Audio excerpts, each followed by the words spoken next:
Hello, welcome to another IRB baking guide, because I'm not actually too happy with the last one, and there was a few things which were just outright not wrong, but they worked for that one shape that I made, but it hasn't worked for a lot of shapes that I've made since. So this one is going to be another baking guide, but a little bit more in depth, to make sure that everyone's on the same path. And you can also end up using it in Eevee, which I only realised a few days ago, which is awesome because I like volumetrics.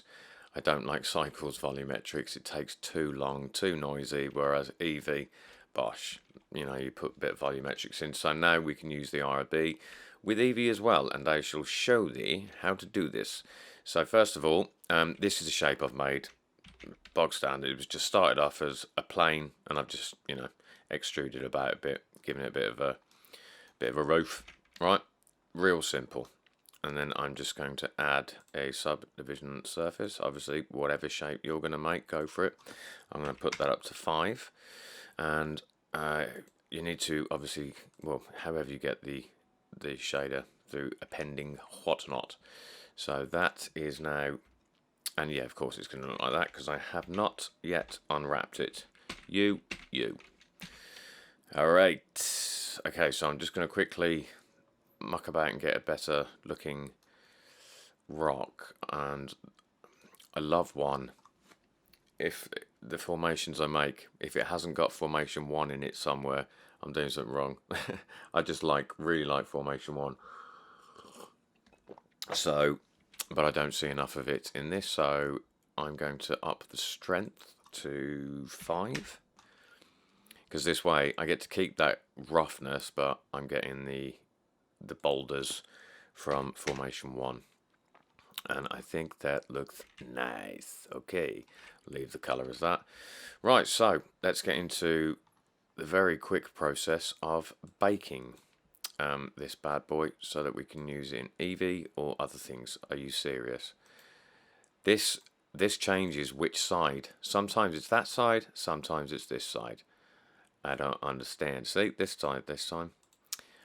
I don't get it. So, right, so yeah, bring up your image editor, and we're going to start with what I do when I'm making something like this is I'll bake the color, the bump, and the ambient dust because it saves changing settings in the image, and then finally I'll bake the tangent and displacement because we have to do a couple of different things for the image that we save out. But for now, this will do. So we're going to bake the color. So we want Control Shift Click Color.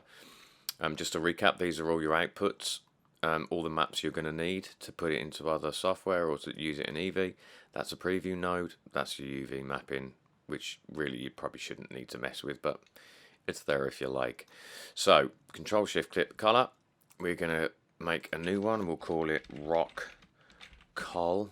I don't know where this is saving. I've baked so many maps that I need to find somewhere alone to save this. So right, yeah, I've put 4K, 8Ks, 8192. But we don't need alpha and we don't need anything else. We just need that name, 4096. 4K maps you can get away with. That's what I've found. Okay. And then once we've done that, we go down here in this preview node, click, change that to Rock Col. And that's it. We look over to the render settings, make sure your render is on 1 pass because we need no more than this. Under performance, you're going to want to change this, the tiles, to the same as the image you're making, which in this instance is 4096.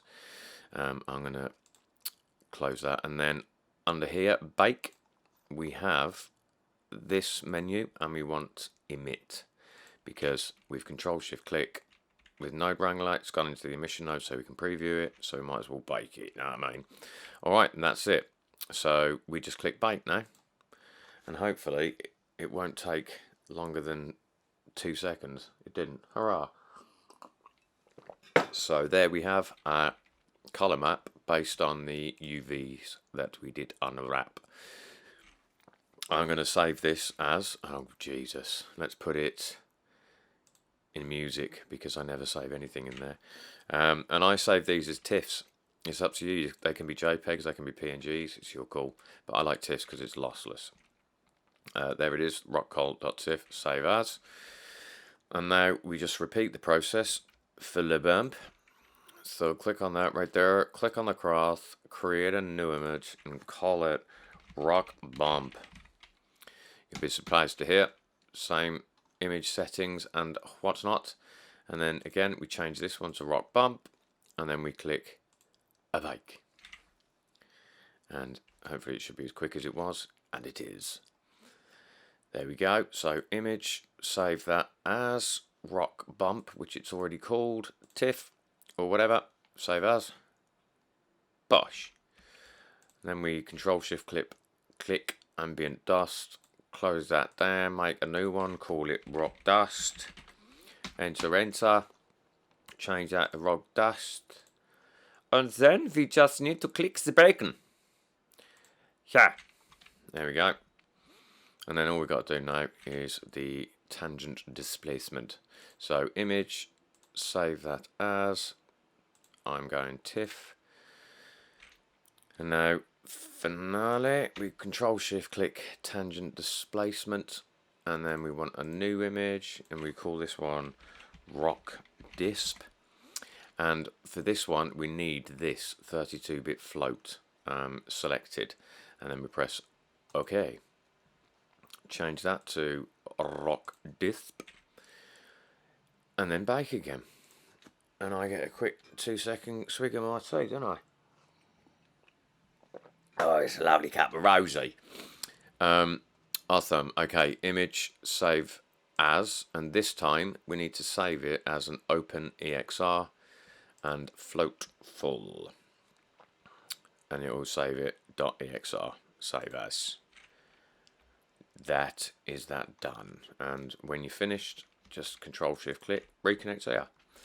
Okay, so I'm going to now shift. Oh, I didn't put my keyboard on, did I? I'll put my keyboard on just in case. Let me check. There it is. So, yeah, shift D, and then I'm going to copy that. And I'm going to hide this. We don't need the memory for that. And then for this one, we are going to click the cross because we don't need the herb. And we can now happily switch over to Eevee. There she blows. Okay, we are now in Eevee. Did I turn the sun up? I can't remember. No, I didn't. It's still on 1. I need it on 20. Done.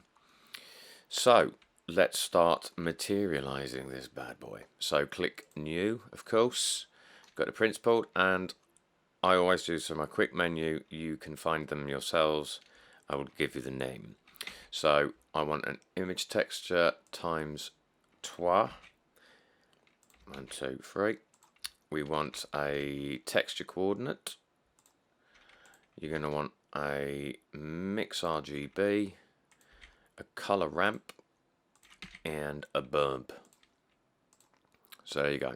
3 image textures, texture coordinate, mix RGB, bump node, color ramp. Boom. Okay, so we want to plug this one. Let's first off set the images up. In fact, let's first off get them plugged in, shall we? So we want to take UV output from the texture coordinate, and don't do that, put it into every single one of these. Let me check my card. It gave up on me yesterday halfway through recording this. I was gutted. So here we want, in fact, let's do it the proper way, open. And then you want the top one is going to be rock dust. The middle one is going to be rock cull. There you are, mate. Alright, see you. And the bottom shall be rock bump. No, I've double clicked rock cull. I had a spaz out. There we go. Yeah, so these are the wrong way around. So we want the dust to go into the color ramp. We want the color ramp to go in the bottom of the mix RGB, and we want the color node to go into the top of the mix RGB. And set that to full mix, stop moving around, and then set this to multiply. And plug that right into there. and we might get, yeah, loading shaders. Didn't take long, did it? Excuse me. And while we're at it, we will plug the bump into the normal socket on the principled. Select the darn node. And what I've found with Eevee is that the bump is way stronger in Eevee than it is in Cycle. So I normally drop this down to about 0.3, 0.2, 0.3. My tea's going to go cold if I don't drink it. Get it down, you son. So that's the material nearly set up. We'll set the rest up in a second. So now we want to make this rock-like. So we want to go to modifiers and add a displace. Click a new, and then under coordinates we want UV, and under direction normal, not RGB to XYZ, normal. And there's one thing I'll mention about that near the end. Okay, so strength fine. Put the mid-level at 0. Otherwise, very strange things happen. And then click your texture properties, and we want to open and point yourself to disp.exr. There she blows. And then normally we're probably going to have to bump the strength up to like 5. No, 4. Okay. And that pretty much is how we get the IRB into Eevee. Because now it's my shaders that Eevee hates, and it's because they're just, you've seen them. There's a lot going on in there. So because now Eevee is only reliant on 3 image textures and a displace modifier, Eevee likes it. So you can do all this stuff. And what I was going to say is, and I don't know the answer to this yet, because this is a problem for the Surface Builder. It's not, well, not a problem. It's just a hiccup, and it's something that I wish I could resolve, but I can't yet. And that's with the IRB. In fact, oh, it's not going to show. You've got controls for face orientation, like up, down, face orientation, left, right. This is something that does not translate to normal direction on the displace. It's and RGB to XYZ can do very strange things. It seems to push it all forward. It's just not as capable, as far as I can tell, as actual vector displacement. I don't know how to make the displace modifier do exactly the same as the vector displacement, so I'm still looking into it. If someone knows the answer to this, please put it in the comments. I need to know. Anyway, procrastination. So yes, we've done this, and what I do normally, let me just change the direction of the sun because it's going to be more evident when I do that. So if we put that there like that, we might even, no, anyway, so yes. So one thing that we can't bake from the IRB is the Fresnel data, because it's based on the geometry in the scene and all the lighting data. So the only way we can do that is to just, if you're going to use this in Eevee, is to make a new Fresnel. So first off, you want Shift A. I say first off a lot, even if it's like 10 minutes down the line. First off, so yeah, input Fresnel. You might as well Shift D that color ramp and plug that in there, and then Control Shift click the color ramp, and it always starts very grey. So we're going to bring up the black, just to give us a touch, just a little touch there of a wonderful Fresnel. And now we need to add a couple more things. So we want a Shift A shader, mix shader, and Shift A shader. I can't see, I'm far away. And a diffuse. Diffuse. There we go. Diffuse, left at whites. So we're going to put the principled into the top. Go on, son. We're going to put the diffuse into the bottom. And we're going to use the data coming from the Fresnel color ramp as the factor. Right there. And then Control Shift click that. Let it load. And you'll see what happens if we muck around with this. So if we drag, you can see that particularly under the underside of these rocks, the Fresnel gives it a bit of reflection. So rather than this, because if you're making a scene and there's no Fresnel, then there's not much information here, not even visual information, it's just mostly black. Whereas if you add a touch of Fresnel, you can bring out the detail, you see?